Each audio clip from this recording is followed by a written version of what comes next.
Hello बच्चों, कैसे हो? आपका स्वागत है त्रिपाण स्टडी सेंटर में। आज जो आपके समक्ष टॉपिक प्रस्तुत हुआ है कई मानने में काफ़ी महत्वपूर्ण है हर एक एग्जाम व्यू से। ठीक है, इसमें हम हर एक बात पे विस्तार पर चर्चा करेंगे और वो सारे जो है पहलू पर विचार करेंगे जो अब तक अछूता था। तो चलिए देखते हैं हमारा आज टॉपिक क्या है। आगे जो हम करने जा रहे हैं, जाति प्रथा की हानियाँ। कहते हैं काफ़ी महत्वपूर्ण है कि जाति प्रथा की हानियाँ। निसंदेह जाति प्रथा ने हिंदू समाज का भला किया। देखा जाए तो जाति प्रथा ने हिंदू समाज की भला किया, लेकिन यह बहुत ही हानिकारक भी थी। इसे समाज का उतना भला नहीं हुआ जितना कि बुरा हुआ। जाति प्रथा निसंदेह देखा जाए तो हमने 10 पॉइंट के जो लाभ में एनालाइज किया वो काफ़ी महत्वपूर्ण था, लेकिन देखा जाए तो जहाँ लाभ हुई उससे कहीं अधिक हानि देखने को हमें मिला और इसे समाज का उतना भला नहीं हुआ जितना कि बुरा हुआ। भारतीय जीवन के कई पहलुओं के विकास का मार्ग इस प्रथा के कारण अवरुद्ध रहा हो गया, क्योंकि जो विकास होना चाहिए उसका जो सबसे बड़ा रुकावट आई, जाति आई। इसमें सर हैनरमैन के विचार है कि जाति प्रथा सबसे त्रुटिपूर्ण एवं दुखदायक मानवीय संस्था है और इसकी हानियाँ क्या है उसके बारे में हम यहाँ एनालाइज करेंगे और जानेंगे। देखा जाए तो प्रथम यहाँ पर आता है हानियों के अंतर्गत सामाजिक असमानता। जाति प्रथा की सबसे बड़ी कमजोरी यह थी कि इससे सामाजिक असमानता को बढ़ावा मिला और इससे ऊंच नीच एवं भेदभाव फैल गई। जाति प्रथा देखा जाए तो बड़ी कमजोरी यही थी कि हमारे समाज में असमानता को काफ़ी बढ़ावा मिला और इससे ऊंच नीच की जो भेदभाव थी हमारे समाज में फैल गई।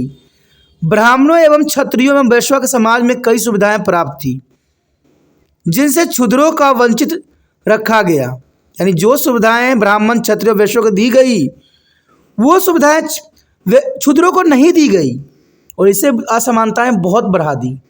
इससे समाज में उच्च वर्ग के लोगों में श्रेष्ठता एवं झूठा अहंकार पैदा हो गया। जैसे निम्न वर्ग में हीन भावना विकसित हुई। जो निम्न वर्ग थे उनमें हीन भावना का विकास हो गया और एक निरक्षर एवं दुर्जन ब्राह्मण को एक साक्ष एवं सज्जन शूद्र की तुलना में श्रेष्ठ माना जाता था।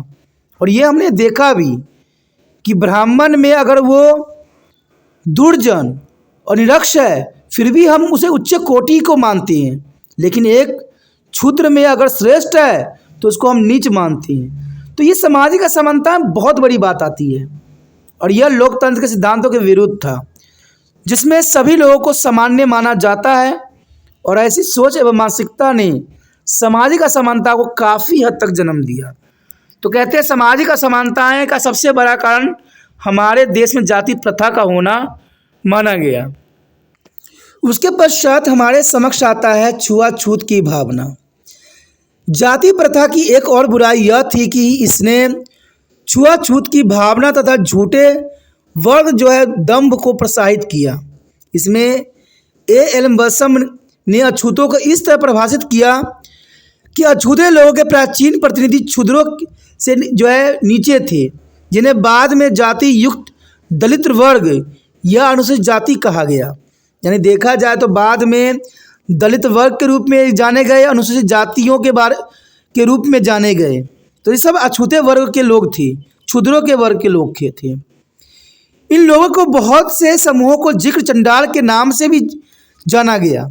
यानी इन्हें चंडाल के नाम से भी जाना गया और इनसे छुआछूत की भावनाएं आम जनमानस में फैल गई। छुआछूत की भावना मानवता के लिए बहुत बड़ी अभिश्राप था और हिंदू समाज का एक धब्बा था, क्योंकि छुआछूत के न जाने के कारण कितने लोगों ने अपनी प्राण की आहुति दे दी। इसके वजह समाज के उच्च वर्ग के लोग निम्न वर्ग के लोगों को नीचा समझते थे। उनके साथ बहुत ही बुरा व्यवहार भी किया जाता था। उन्हें गांव या नगर में रहने की मनाही थी। उन्हें सीमाओं के बाहर विशेष बस्तियों में रहना पड़ता था। कहते क्षुद्रों को मंदिर में प्रवेश की अनुमति भी नहीं थी और न ही वह उन कुएं से पानी भर सकते थे जिनसे ऊंचे वर्ग के लोग पानी पीते थे। अब देखिए क्षुद्रों की दशा यहाँ पर जो थी दिन प्रतिदिन जो थी बहुत ही बुरा होती चली जा रही थी।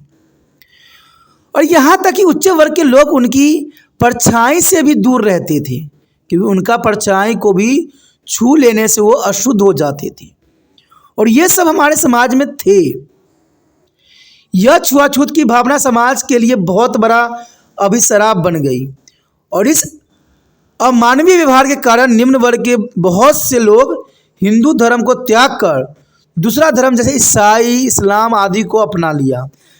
छुआछूत के भेदभाव के कारण जो है हमारे जाति प्रथा को बहुत ही हानि हुई। और सबसे बड़ा हानि तो हुआ, कहते हैं, छोटे लोगों को। जो बड़े लोग अशुद्ध मानते थे और उनको क्षुद्र मानते थे, ये सब जाति युक्त थे, दलित वर्ग थे, अनुसूचित जाति थे, और इवन कि इनको चंडाल के नाम से भी जाना जाता है। तो ये काफ़ी महत्वपूर्ण बात यहाँ पर रखता है। उसके पश्चात हमारे समक्ष आता है हिंदू समाज में विभाजन। ये सब जाति की सबसे बड़ी हानि थी कि हिंदू समाज में विभाजन हुआ। जाति प्रथा ने हिंदू धर्म को अनगिनत समूह में बांट दिया और इन वर्गों में भी कई मतभेद थे। इससे राष्ट्रीयता की भावना विकसित नहीं हो पाई, जिसका परिणाम यह हुआ कि हिंदू राष्ट्रीय विपदा या मुसीबत के समय एकजुट होकर सामना न कर पाए और उन्हें भारी कीमत चुकानी पड़ी। यानी हिंदू समाज में विभाजन। आपको पता ही होगा कि हमारे देश में कई शासकों ने शासन किया, जिसके विषय में हम आगे विस्तार पूर्वक चर्चा करेंगे। कहते हैं इनके कारण हमारे समाज, हिंदू समाज को विभाजित कर दिया। यानी जाति ने क्या किया, हिंदू समाज को विभाजित कर दिया और ये एकजुट न रह सके। और एकजुट न रहने के कारण, आपसी मतभेद के कारण दूसरे लोगों ने हमारे देश पे फ़ायदा उठाया और हमारी जो है कमजोरियों का जो है लाभ उठाया। तो इससे हमारे देश को बहुत बड़ा जो है नुकसान भी हुआ। तो हिंदू में विभाजन एक बहुत बड़ी समस्या खड़ी कर दी। उसके पश्चात आता है हिंदुओं का इस्लाम और ईसाई धर्म में परिवर्तन। देखिए, हिंदू धर्म के निम्न वर्ग का इतना बड़ी संख्या में इस्लाम और ईसाई धर्म में परिवर्तन होने का मुख्य कारण उनके साथ असमानता और घृणा का व्यवहार किया जाना था। कि हिंदू के जो है उच्च वर्ग के लोग, निम्न वर्ग के लोग थे, उनको जो है वो घृणा करते थे, जिनके कारण बहुत से लोगों ने, जो हिंदू थे, वो इस्लाम और ईसाई धर्म में परिवर्तन हो गए।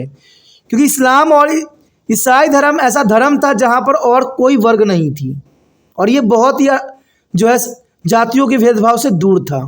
इसलिए हिंदू के बहुत से लोगों ने इस्लाम और ईसाई धर्म में परिवर्तन हो गए और उनकी घृणा के व्यवहारों को नष्ट करने की कोशिश किया। तो जर्नल सी बात है, हिंदू धर्म में जो है कठोरता और विभाजन के कारण कई हिंदू लोगों को जो है दूसरे धर्म अपनाने के लिए बाध्य कर दिया, जो कि काफ़ी यहाँ पर देश की असुरक्षा की भेद भावना को जन्म दिया। उसके पश्चात हमारे समक्ष आता है देश की सुरक्षा में बाधा। कहते हैं जाति प्रथा की सुरक्षा के मार्ग में बहुत बड़ी बाधा सिद्ध हुई। जाति प्रथा जो थी देश की सुरक्षा के मार्ग में सबसे बड़ी बाधा सिद्ध हुई। देश की सीमाओं का सुरक्षा भार अकेले क्षत्रिय कंधे पर पड़ गया। कहते हैं अकेले क्षत्रिय जरूरी नहीं था कि वो शक्तिशाली ही हो और ज़रूरी ये भी नहीं था कि वो हर कार्य करने में सक्षम भी हो। तो सारे के सारे जिम्मेवारी जो थे अकेले क्षत्रिय अपने कंधे पर उठाए रखे थे। और विदेशी आक्रमण के दौरान जब पूरे समाज को एकजुट होकर उनका सामना करना चाहिए, तब केवल क्षत्रिय ही अकेले अपना कर्तव्य निभा रहे थे और समाज के बाकी वर्ग विदेशी हमलावरों खतरों से बेखबर रहे। शेष जातियों को देश की सुरक्षा के प्रति उदासीन रहना पड़ा और हमारी मातृभूमि की स्वतंत्रता के लिए बहुत बड़ी घातक और विनाशकारी सिद्ध हुआ। आखिरकार हमारा देश विदेश के गुलाम बन गए और इस तरह हुए जाति प्रथा ने पूरे देश समाज को बुरी तरह से प्रभावित किया। तो आप समझ सकते हो कि जाति प्रथा यहाँ पर देश की सुरक्षा के मार्ग में बहुत बड़ी रुकावट डाली। और आज अच्छा है कि यहाँ पर जाति प्रथा कमज़ोर है, क्योंकि आज कुशल व्यक्ति ही जो है देश की सीमाओं की रक्षा करते हैं। क्योंकि देखा जाए उस समय सिर्फ क्षत्रिय वर्ग के लोग ही देश की सुरक्षा के भार उठा रखे थे। दूसरे लोग जो है इन चीज़ों से बेखबर होते थे, जबकि दूसरे व्यक्ति में भी क्षत्रियों से अधिक पावर होता था, लेकिन वो अपनी जाति प्रथा के कारण अपनी शक्ति का उपयोग जो है देश की सुरक्षा में नहीं लगा सकते थे। तो ये बहुत बड़ी बात यहाँ पर आता है। उसके पश्चात हमारे समक्ष आता है व्यक्तिगत विकास में बाधा। कहते हैं ये सबसे बड़ी समस्या थी जाति प्रथा की, क्योंकि व्यक्तिगत विकास में सबसे बड़ा बाधा बना। जाति प्रथा व्यक्ति विशेष के विकास में बहुत बड़ी बाधक सिद्ध हुआ, और इसका कारण था कि समय के साथ साथ यह प्रथा वंशागत होती चली गई और लोगों को अपने रुचि का व्यवसाय चुनने का अधिकार नहीं रहा, क्योंकि जिस जाति में वो बिलोंग करते थे, जिस जाति के वो थे, उसी जाति के व्यवसाय चुनने का उनको अधिकार था। इसके अलावा हिंदू लोग अभी सभी प्रकार के योग्य होने के बावजूद भी विदेशों में जाकर कला और विज्ञान की शिक्षा प्राप्त नहीं कर सकते थे, क्योंकि ऐसा करने पर उन्हें पाबंदी थी। यानी देखा जाए तो व्यक्ति के अंदर गुण भी थे, लेकिन वो अपने गुणों का उजागर नहीं कर सकते थे, क्योंकि उनके समक्ष सबसे बड़ी रुकावट जो थी जाति प्रथा थी। यानी वो अपने व्यक्तिगत विकास में बाधा खड़ी हो गई।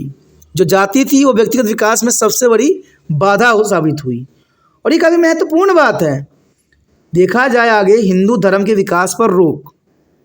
कालांतर में जाति प्रथा को कठोरता हिंदू धर्म के विकास के मार्ग में एक बहुत बड़ा रोड़ा बन खड़ा हुआ, क्योंकि इसके कारण अन्य धर्मों से संबंध रखने वाले लोग हिंदू धर्म नहीं अपना सकते थे, और हिंदू धर्म अपनाने पर उन्हें बराबरी का दर्जा भी नहीं दिया जाता था। अंततः लोग हिंदू धर्म अपनाने में रुचि नहीं रखते थे। ये काफ़ी महत्वपूर्ण बात है कि हिंदू धर्म के विकास पर सबसे बड़ा यहाँ पर रोक हो गई। देखा जाए तो हिंदू धर्म अपना पर बराबरी का दर्जा नहीं दिया जाता था। धर्म अपनाने में रुचि भी लोग नहीं रखते थे, हिंदू धर्म को लोग दूरी बनाने लग गए। तो हिंदू धर्म के विकास पर सबसे बड़ा रोक था। काफ़ी महत्वपूर्ण बात थी यहाँ। उसके पश्चात हमारे समक्ष आता है संकरीय विवाह क्षेत्र। कहते हैं हिंदू समाज में जाति प्रथा के कठोर नियमों के कारण विवाह क्षेत्र का दायरा सीमित हो गई, क्योंकि हिंदू समाज में जाति प्रथा की कठोरता के कारण विवाह क्षेत्र का दायरा बहुत सीमित हो गई, और कई हिंदुओं ने दूसरे धर्म को अपना लिया क्योंकि वह अपनी जाति में विवाह नहीं कर पाए। ये बहुत बड़ी समस्या थी कि इन्होंने समाज में जाति प्रथा कठोर होने के कारण उन्होंने दूसरे जाति में जो है अपने आप को बदल लिया, और विवाह न होने के कारण ऐसा किया। उसके पश्चात है विदेशों के संबंध पर रोक। विदेशियों के से संबंध पर रोक। हिंदू धर्म में जाति प्रथा ने लोगों के उच्च अध्ययन एवं व्यापार या संस्कृति आदान प्रदान हेतु विदेश जाने पर रोक लगी हुई थी। हिंदू समाज में विदेश जाने पर रोक लगी हुई थी, क्योंकि वो जहाँ समझते थे कि उससे उनका संस्कृति, उनका धर्म पर जो है बहुत बड़ा प्रभाव पड़ता है। इन संबंधों के अभाव में भारतीय बाहरी दुनिया में हो रहे राजनीतिक विकास के विषय में नहीं जान पाए, और ये उनको विदेशी खतरा से बचा सकता था, लेकिन उनको विदेश से संबंध पर रोक के कारण वो विदेश में हो रही गतिविधियों को नहीं जान सके, और इस कारण वो कई बार जो है विदेशी हमलावरों के शिकार हुए, और इससे उनके व्यापार वाणिज्य भी काफ़ी प्रभावित हुई। साथ ही उनको सैन्य क्षमता में भी विकसित न हो सके, क्योंकि कहते हैं अगर आप अपने घरों में ही बैठे रह जाओगे तो दुनिया में क्या हो रहा है उसके बारे में नहीं जान पाओगे। दुनिया के बारे में भी जानना कहते हैं अपने घरों की सुरक्षा करने के बराबर है। मान लीजिए अभी बहुत सारे युद्ध लड़े जा रहे हैं आपस में देश एक दूसरे से लड़ रही है। अगर हम उसकी नज़र न बनाएं तो हो सकता है कि हमारे देश पे भी अटैक कर सकते हैं। तो कहते हैं विदेशों में जो हो रही गतिविधियों को भी जानना काफ़ी महत्वपूर्ण रहता है। इससे हम अपने देश की रक्षा कर सकते हैं। भारत को कई बार इसलिए बहुत नुकसान उठाना पड़ा, क्योंकि उन्हें अचानक हुए विदेशी हमलों की कोई आशा नहीं थी, और विदेशी आक्रमण के बारे में जानते तक भी नहीं थे। न उनको अटैक करने का तरीका पता था, न उनसे बचने का तरीका पता था। इसलिए विदेशी आक्रमणकारी जो है भारत पर बहुत आसानी से कब्जा कर सके। आगे आप जब पढ़ोगे अलेक्जेंडर के बारे में तो आपको समझ में आएगा कि किस प्रकार अलेक्जेंडर के कुछ सैनिकों ने यहाँ पर देखा जाए तो अम्भी के साथ जो यहाँ पर राजा था उसके जो है 1 लाख से अधिक सैनिकों को बहुत आसानी से हरा दिया। यानी पोरस का जो है 1 लाख से अधिक सैनिकों को जो है अलेक्जेंडर के कुछ सैनिकों ने हरा दिया, क्योंकि उनका टेक्निक उनको पता नहीं था, तरीका पता नहीं था। क्योंकि देखा जाए तो अलेक्जेंडर के लड़ने की तरीका बहुत ही उत्तम कोटि की थी। लेकिन जो यहाँ पर देखा जाए तो अम्बी हो या पोरस हो, उनके सैनिकों को लड़ने की क्षमता बहुत ही दुष्कर्म था और बहुत ही पुरानी तकनीक थी। बेशक यहाँ पर अम्बी ने युद्ध में पार्टिसिपेट नहीं किया, अलेक्जेंडर से नहीं लड़ा, उसने मित्रता कर ली और जो है पोरस को हराने की चाल चली। लेकिन फिर भी देखा जाए अगर पोरस ने टेक्निक जानते और विदेशों के बारे में उनको नॉलेज होता तो कहते हैं अलेक्जेंडर से उसको हार का सामना नहीं कर देखना पड़ता, जो कि काफ़ी महत्वपूर्ण बात यहाँ पर आती है। उसके पश्चात हमारे समक्ष आता है आर्थिक समृद्धि में बाधा। जाति प्रथा का सबसे बुरा परिणाम यही हुआ कि इसने श्रम एवं पूंजी का व्यक्तिगत कुशलता को तेजी के संरक्षण को रोक दिया। जो व्यक्तिगत कुशलता और कहते हैं पूंजी और श्रम की व्यक्तिगत कुशलता थी, उस संरक्षण को रोक दिया और इसका परिणाम यह हुआ कि देश के साधनों का अधिकतम उपयोग नहीं हो सक पाया, क्योंकि किसी भी जाति विशेष के व्यक्तियों की कुशलता का औद्योगिक विकास एवं फायदे के लिए सही ढंग से पूर्ति न हो सकी। और साथ ही इस कुप्रथा ने आर्थिक रूप से कमजोर लोगों को शोषण को बढ़ावा दिया तथा समाज के उच्च वर्ग के हितों की रक्षा भी की। कहते हैं उच्च वर्ग को समाज में सभी तरह की सुविधाएं एवं सुख प्राप्त हुए। इससे समाज में आर्थिक असमानता की खाई चौड़ी हो गई, क्योंकि देखा जाए आर्थिक समृद्धि में बाधा होने के कारण जो जाति भेदभाव थी उसकी असमानता की खाई और भी चौड़ी होती चली गई। उच्च और निम्न वर्ग में जो विभिन्नता देखने को मिला वो बहुत ही आगे बढ़ता ही चला गया, जो काफ़ी महत्वपूर्ण है। उसके पश्चात आता है निम्न वर्ग पर उच्च वर्ग की अंतहीन अत्याचार थी। ये तो होगा ही, क्योंकि यहाँ पर जाति प्रथा थी। जाति प्रथा के कारण उच्च वर्ग के समाज निम्न वर्ग पर अपनी जातियाँ थोपनी किया करती थी। देखा जाए तो उच्च वर्ग के समाज निम्न वर्ग के अपनी सारी जिम्मेदारी, अपनी सारी बुराइयों को थोपती थी और उच्च वर्ग के लोग उसके साथ बहुत ही अमानवीय व्यवहार करते थे और उन्हें जीवन में विकसित करने के सभी अवसरों को सुविधाओं से वंचित रखते थे। यानी वो आगे किसी प्रकार से आगे ना बढ़ सके, इस बात का वो सदैव अनुसरण करते थे, क्योंकि उच्च वर्ग हमेशा उच्च रहना चाहती थी। आज भी हमारे समाज में ऐसा ही है, जो अमीर वर्ग है वो अमीर ही होता चला जा रहा है और जो गरीब वर्ग है वो गरीब ही होता चला जा रहा है। और मैं नहीं जानता कि सरकार अपने आप को महान क्यों कहती है। हमारे देश में अब भी वो परंपरा मौजूद है जो पुराने समय में थी। उस समय उच्च वर्ग था, निम्न वर्ग थी, आज अमीर वर्ग है और गरीब वर्ग है। कहते हैं आज बात वहीं की वहीं पर है, सिर्फ इसने अपना रूप अलग बदल लिया है। इसे समाज के उच्च और निम्न वर्ग के मध्य घृणा का संबंध कायम हो गया और इसे देश के विकास में रुकावट आई। और आज भी देखिए वही सिलसिला जो है जारी है। आज उच्च वर्ग और निम्न वर्ग में जो है घृणा की दृष्टि से देख रहे हैं। उच्च वर्ग के लोग निम्न वर्ग को घृणा की दृष्टि से देखते हैं आज भी। और जब ये घृणा की दृष्टि हमारे समाज में आज भी विद्यमान रहेगी तो देश के विकास में रुकावट सबसे बड़ी खड़ा करेगी। और ये आज भी है और शायद कल भी रहे। आगे जो हमारे समक्ष आया है लोकतांत्रिक ढांचों पर बुरा प्रभाव। कहते हैं लोकतांत्रिक ढांचे में अभी लोगों को चुनाव में भाग लेने का अधिकार होता है। लोकतांत्रिक ढांचों में सभी लोगों को चुनाव में भाग लेने का अधिकार होता है, लेकिन जाति प्रथा ने लोगों को इस चुनाव के अधिकारों से भी वंचित कर दिया, क्योंकि अब उम्मीदवारों की योग्यता के स्थान पर उनकी जाति के आधार पर चुनाव होने लगा। इसलिए जाति प्रथा लोकतांत्रिक सिद्धांतों के बिल्कुल विरुद्ध हो गई। और देखा जाए तो जाति प्रथा आज भी हमारे राजनीतिक में अभी भी उपलब्ध है। आज देखिए हिंदू का अपना अलग ही प्रतिनिधित्व करने वाले हैं, मुस्लिम को अलग ही प्रतिनिधित्व करने वाले हैं, सिख का अलग ही प्रतिनिधित्व करने वाले हैं। तो हर जाति के लोग जो हैं अलग हैं। और आज देखा जाए तो जाति को ही जो है वोट का एक आधार बनाया जाता है। चुनाव में देखा जाए तो जाति का ही उम्मीदवार खड़ा किया जाता है। जिस स्थान पर जिस जाति के लोग रहते हैं उसी जाति के व्यक्तियों को ही खड़ा की जाती है। और आज भी हमारे समाज में लोकतंत्र के ढांचों पर बुरा प्रभाव पड़ता है और इसके कारण योग्य व्यक्ति जो होते हैं किसी दूसरे जाति से वो नहीं चुने जाते हैं और उनके अपने ही जाति के लोग चुने जाते हैं और अपने ही जाति का विकास कर रहे होते हैं। दूसरे जाति तक उनका नज़र भी नहीं जाता है, और ये सबसे अधिक कई क्षेत्रों में देखने को मिला है। कहते हैं जो भी राज्य किसी एक जाति से प्रभावित है, दूसरे जाति के जो है लोग दूसरे जातियों को देखती भी नहीं है। सरकार कितना भी अपने आप को महान कह ले, कितना भी पीठ थपथपा ले, लेकिन जो सच्चाई है वो सच्चाई है, उसको बदला नहीं जा सकता है। और ये सबसे महत्वपूर्ण बात है कि जाति प्रथा के कारण जो है लोकतंत्र सिद्धांत के बिल्कुल ही विरुद्ध है। आगे देखें, देश की एकता में सबसे बड़ी बाधा जाति प्रथा के कारण हिंदू समाज कई छोटे छोटे टुकड़ियों में बंट गए हैं, और ये छोटे समूह अपने समूह के हित तक सीमित रखते हैं और देश के हित को अधिक महत्व नहीं देती हैं। तभी तो हमारा भारत देश आगे नहीं बढ़ पा रहा है कि जाति प्रथा जब तक हमारे समाज में रहेगी, हम हिंदू मुस्लिम सिख ईसाई करते रहेंगे, तब तक देश की विकास नहीं हो सकता, क्योंकि ये लोग अपने हितों की ही बात करते हैं।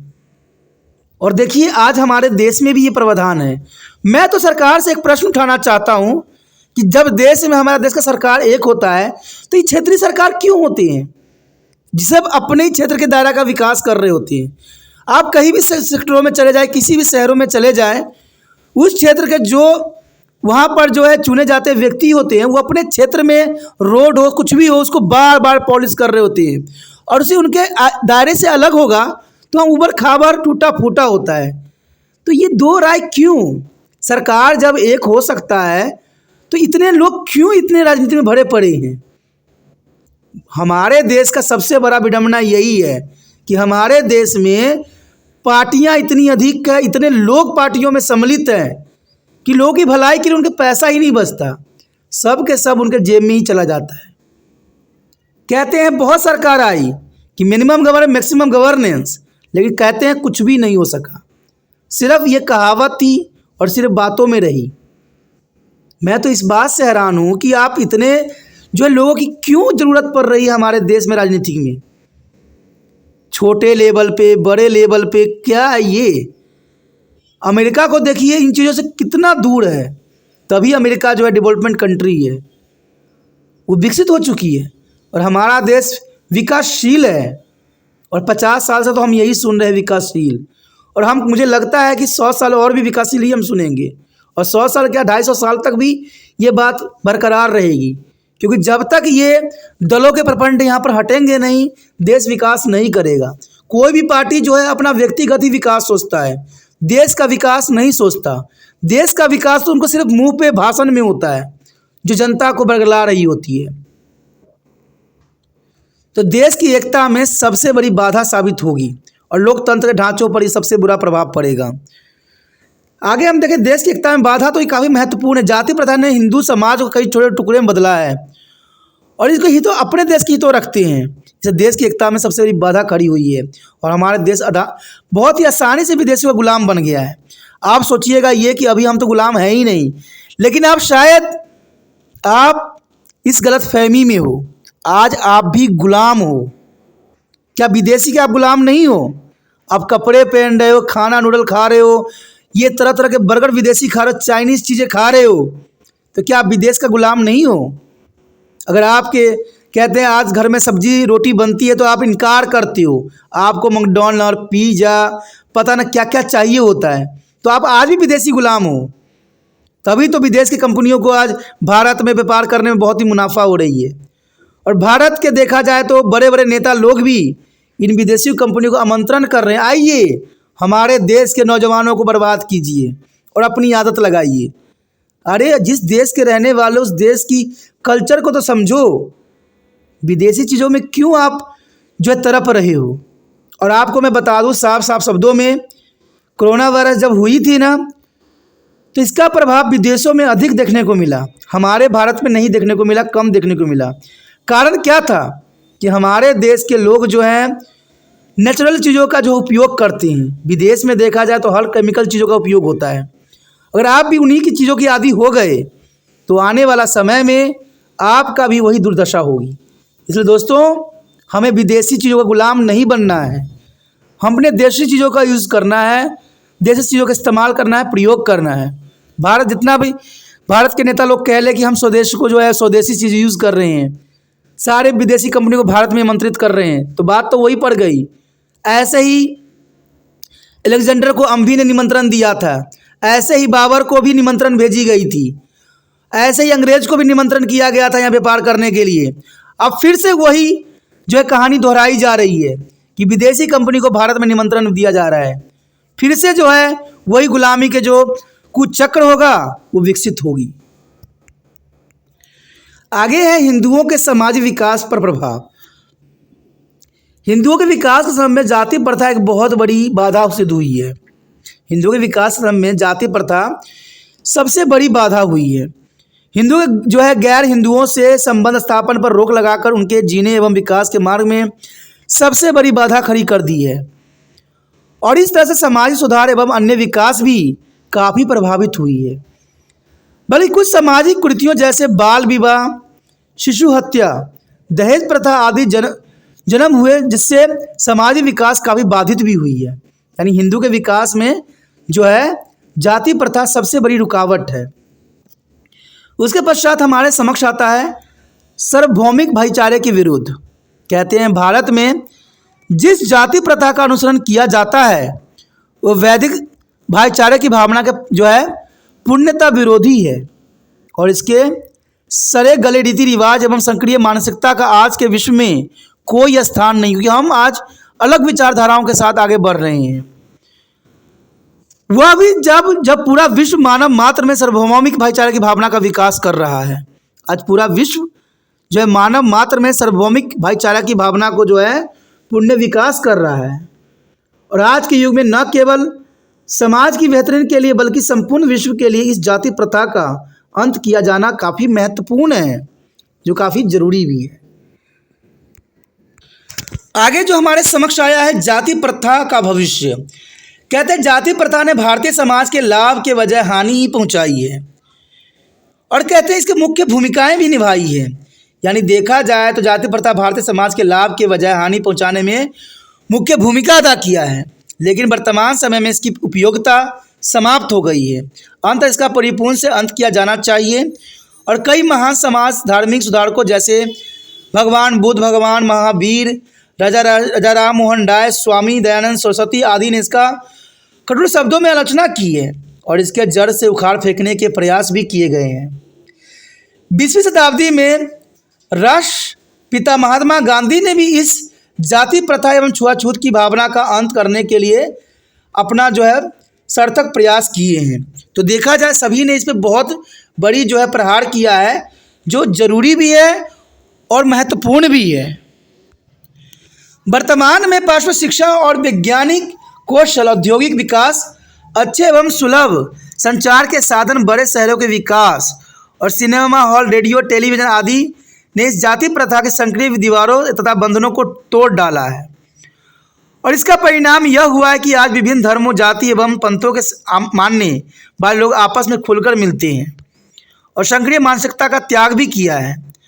अब लोग जो है स्वतंत्र रूप से किसी भी सामाजिक उत्सव में भाग बहुत ही आसानी से ले सकते हैं तथा अंतर्जातीय विवाह भी आम हो गई है। भारत सरकार ने जाति प्रथा की बुराइयों को समाप्त करने के लिए भारतीय संविधान में प्रावधान भी किया है, और देखा जाए तो ये काफ़ी महत्वपूर्ण है। भारतीय संविधान में मौलिक अधिकारों के प्रावधान से सबको साथ समानता का व्यवहार, सामाजिक न्याय तथा लोगों में धर्म, जाति, नस्ल आदि के नाम पर भेदभाव को समाप्त करने का प्रयास किया है, और ये हमारे संविधान में लिखी है, मौलिक अधिकारों में लिखी गई है कि न तो हम धर्म, जाति, नस्ल आदि के नाम पर भेदभाव नहीं कर सकते हैं। हिंदू समाज की बुराइयों को दूर करने के लिए किए गए ये प्रयास बहुत ही प्रशंसनीय है, क्योंकि पुरानी परंपराओं को ख़त्म होने समय लगता है, और इस कुप्रथा का जड़ तो से अंत करने के लिए निरंतर सामूहिक प्रयास की आवश्यकता है। जाति प्रथा को चलने के स्थान पर देश के हित के लिए इसकी पुण्य व्याख्या किया जाना चाहिए, और वर्तमान समय में इस जाति विभाजन के देश हित सर्वव्यापी होना चाहिए, क्योंकि देश हमारा प्रथम होना चाहिए। जाति प्रथा दूर होनी चाहिए। कालांतर के जो सकारात्मक प्रयास जाति प्रथा के घावों पर मरहम की तरह कार्य करेंगे, जो कि काफ़ी महत्वपूर्ण रहेगा। दोस्तों इसी के साथ हमारा ये चैप्टर ख़त्म हो जाता है। आगे का चैप्टर जो है महाकाव्य रामायण तथा महाभारत का ऐतिहासिक महत्व जो कि काफ़ी महत्वपूर्ण आपके लिए रहेगा। तो बने रहे तिरपान हिस्ट्री सेंटर के साथ। अगर आपको ये वीडियो समझ में आती है, अच्छा लगता है, तो जितना हो सके इस वीडियो को जो है शेयर करने की भावना रखिए। और शेयर करने के लिए कुछ नहीं करना है, यूट्यूब से लिंक को कॉपी करना है और व्हाट्सएप स्टेटस पर लगा देना है। पहली बार मेरे चैनल पे आए हो, पहली बार वीडियो देख रहे हो, तो जनरल सी बात है दोस्तों, चैनल को सब्सक्राइब कर लीजिए। सब्सक्राइब कीजिएगा तभी जो है आगे आने वाले वीडियो का नोटिफिकेशन मिलेगा, या आप मेरे चैनल पे से जुड़ सकोगे। क्योंकि आपको पता है कि तिरपान हिस्ट्री सेंटर 8th से लेके MA तक के बच्चों के लिए बहुत महत्वपूर्ण चैनल है। और यहाँ पर सभी वीडियो उपलब्ध है प्लेलिस्ट पे, तो देखिए, समझिए और चैनल को सब्सक्राइब करके अपने मोबाइल में सेव कीजिए।